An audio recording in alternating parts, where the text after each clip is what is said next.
Buenas, hoy estoy acá en el marco de la presentación del trabajo de cierre de cuatrimestre de la materia didáctica a cargo de mi profesora Valeria Sagarzazu, en el cual ella nos mandó a investigar una serie de posibles problemáticas que nos afecten a nosotros como futuros docentes en nuestras prácticas. ¿Sí? Yo elegí la opción número 11, en la cual habla de que en una práctica de educación física o en clases de educación física hay mucha actividad y poca reflexión.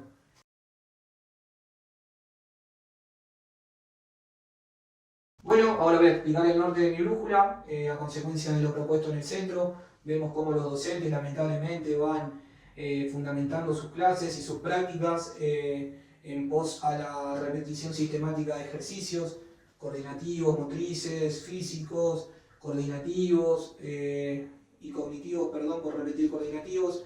Y nada, esta práctica la verdad que es lamentable, pero se ve en los tres niveles de la educación formal en Argentina, en jardines, primarios, secundarios, en los cuales el principal objetivo, la principal misión de estos docentes es buscar que los alumnos aprendan por medio de la repetición de un ejercicio, ¿no? Yo creo, tengo la fiel misión de, como futuro docente, transformar esta práctica, transformar este estilo de práctica hacia nada, buscar principalmente trabajar cuestiones en su cuerpo, ¿no? En la conciencia que deberían tener los alumnos sobre su cuerpo, ir enseñándoles sobre sus músculos, cómo llegar a trabajar los ejercicios de forma consciente y despertar en ellos un aprendizaje por ahí más profundo, más relacionado al bienestar corporal, buscar evitar prácticas futuras que lleven al desgaste dañino del cuerpo, ¿no? Por medio de prácticas por ahí que no correspondan.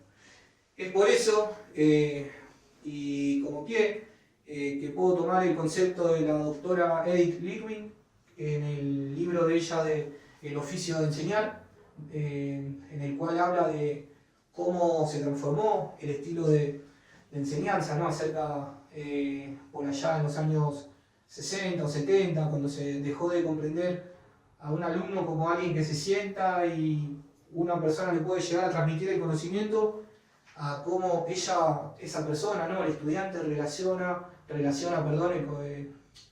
conocimiento, lo que uno se le propone, en una conciencia de él, en lo que él piensa, en cómo piensa, en ver qué se le está llegando y qué no se le está llegando. Este estudio, por decirlo de alguna manera, por ahí cognitivo, nada, me lleva a decir de que debemos llevar adelante este estilo de conducción hacia nuestros alumnos, ¿no? Un estilo reflexivo en ellos, el buscar verdaderamente, comprender si ellos están aprendiendo o no, buscar mediante preguntas, posiblemente preguntas que se pueden llegar a tomar en una vuelta a la calma, en una clase de educación física tranquilamente, donde hay unos 10 o 15 minutos en los cuales tenemos tiempo de dialogar y charlar un poco con ellos sobre la propuesta en clase, buscar ver si entendieron realmente, si se les llegó la propuesta o lo que uno busca, en ver o comparar mediante el contexto de nuestro grupo, por ahí buscar o darnos pie en algún estudiante acerca de cómo ellos, posiblemente algunos en clubes, lo trabajan, si está bien trabajado, si realmente creen que por ahí puede llegar a estar la mejora en su condición, ¿no? Este estilo de conducción tiene dos dimensiones, según la autora. Uno es la reflexión en clase, es el ir viendo minuto a minuto posibles insurgencias, posibles problemáticas que vayan surgiendo en la clase, posibles propuestas didácticas que no estén saliendo como deberían, ir acomodando las ideas, ¿no? Para hacer de que la clase sea totalmente dinámica. Y la otra dimensión, que es como a contraparte de la misma moneda, es una dimensión, una reflexión, disculpen, post clase, básicamente basado en reflexionar nosotros, ¿no? Más a detalle después de todo este trajín, ¿no? de movimientos y ver algo que se nos haya pasado por alto, pero nos haya quedado cognitivamente para afinar ciertas prácticas y hacer de que los alumnos no pierdan posiblemente aspectos en la enseñanza de que le puedan llegar a servir, ¿no? De que no se pierda el mensaje verdadero y podamos transmitir una enseñanza profunda y real. ¿Sí?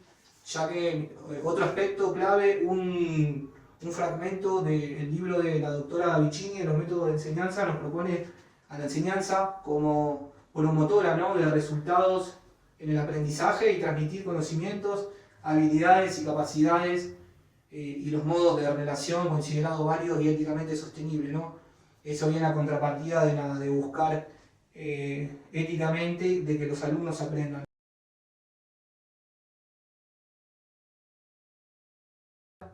La parte de mi brújula, que habla de elegir algún concepto, autor o discusión, algo visto en clase que haya cambiado mi perspectiva acerca de la enseñanza, ¿no?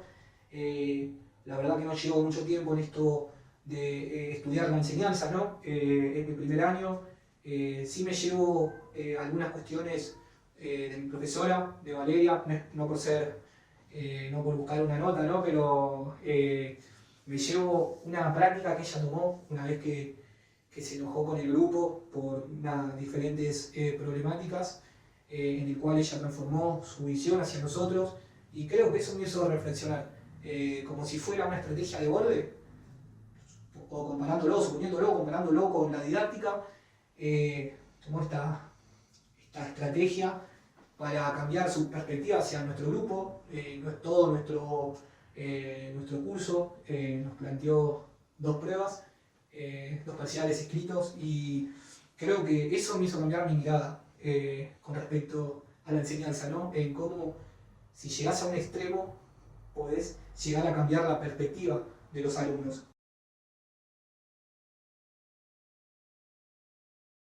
Explicar el sur de mi brújula, en el cual se nos propone explicar qué debemos dejar de evitar para que este estilo de prácticas sigan sucediendo. Yo creo que como primero y fundamental debemos dejar de orientar nuestras prácticas ante una mirada de la enseñanza clásica, donde solamente basemos los objetivos y las clases en base al currículum o en base a algo escrito con anterioridad, una planeación anterior a esta, que no tiene en cuenta las necesidades de los alumnos, su contexto, y de entender tampoco en ellos si realmente están captando la esencia de lo que deseamos transmitir o no.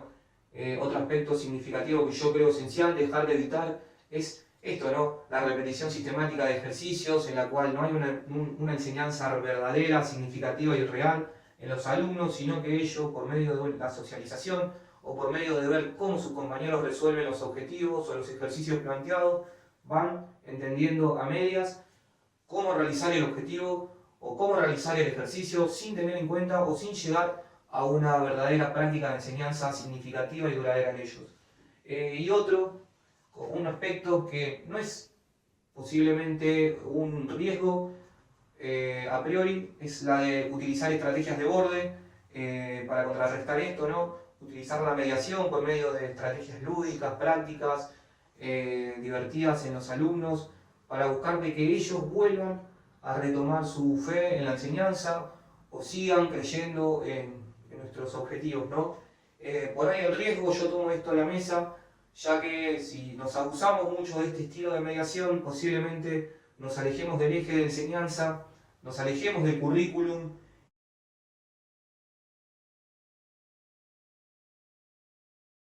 Por último, para finalizar, voy a fundamentar el oeste, que básicamente se basa en formular alguna pregunta o inquietud, algo que todavía no tengamos respuesta acerca de la enseñanza. Yo, la verdad, que tengo una duda o incerteza de que cómo saber si un estudiante realmente aprendió o qué estilo de examen tomar. La verdad que no lo sé. En los últimos años en la educación física a mí se me tomaban pruebas aeróbicas, donde teníamos que correr durante 10 o 15 minutos, dependiendo del trimestre, pero creo que no llega a nada. Hoy en día siento que no llega a nada.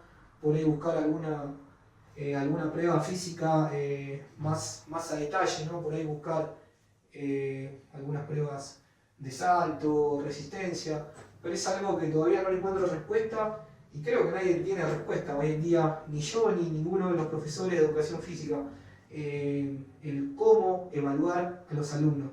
Por lo general se hace por concepto y no sé, trabajo en clase, clases asistidas, pero bueno, es algo que me tiene entre las cuerdas, no ahora porque me falta, pero es algo que estoy ahí.